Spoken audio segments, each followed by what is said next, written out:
Hello, I am so glad you are here today to talk about the number one thing that people say when they don't want to join a group program. Uh, I asked a bunch of people, right, what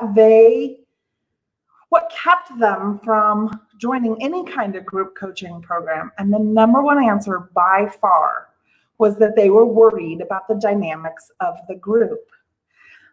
It's also, not coincidentally, the same thing that many of my clients who are creating group programs also worry about, right? Like they worry about how to handle difficult group members. They worry about, how to create a environment that is helpful for everybody, and how to make sure that the one person, right, isn't dominating the conversation. So there's definitely some strategies in there that will help with creating that. And so both of those people, right, the person who is wanting to join a program but doesn't want to join it because they don't know how the dynamic of the group is going to be, and the coach who isn't sure they want to create a group program because they don't know how to deal with the dynamics of the group, they both mistakenly assume that it depends on who's in the group. Okay? The thing about creating a group coaching program is it's not dependent at all on the personalities that are in the group. I know that sounds counterintuitive, but as the leader of the group, whoever that leader is, you're 100% responsible for the dynamics that are happening in your group. So there are some things that you can do, and I have a whole bunch more, but just some like quick things. Use a timer, right? We all know what it feels like to be sitting in a group where somebody is dominating the conversation. So use a timer to rein that in.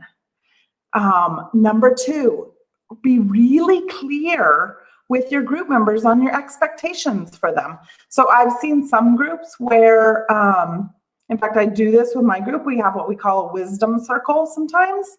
And we are very clear about what constitutes wisdom. eWomen Network does this too. And everybody is allowed some input, but there are some constraints on it, right? Another option that I've seen coaches say is like, look, your job as a group member is to be supportive of the other members of the group. It's my job as the leader to give feedback.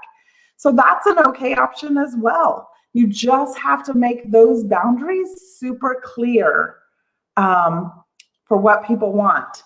And then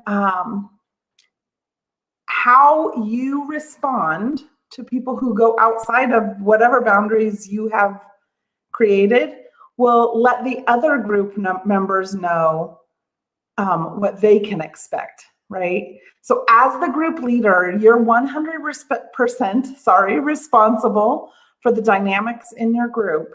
And not only that, your group members are counting on you to facilitate the group well. Like they want to get the most out of your group that they possibly can, and they can't do that if the environment isn't conducive to it. So they're counting on you to make that happen, right? So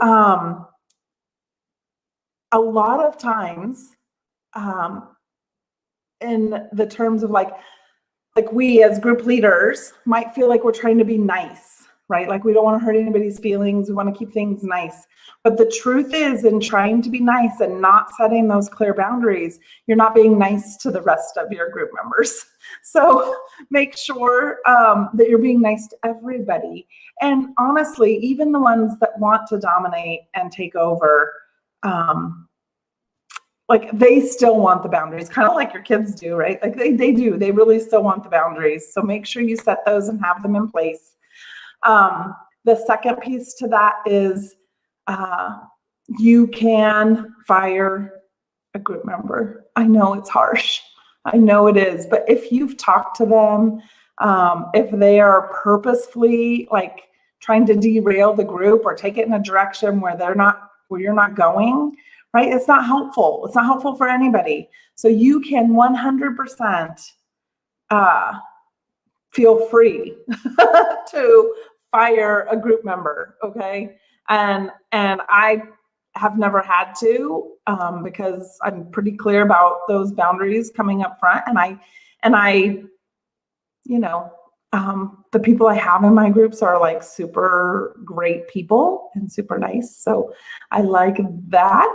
But I 100% know that it's okay.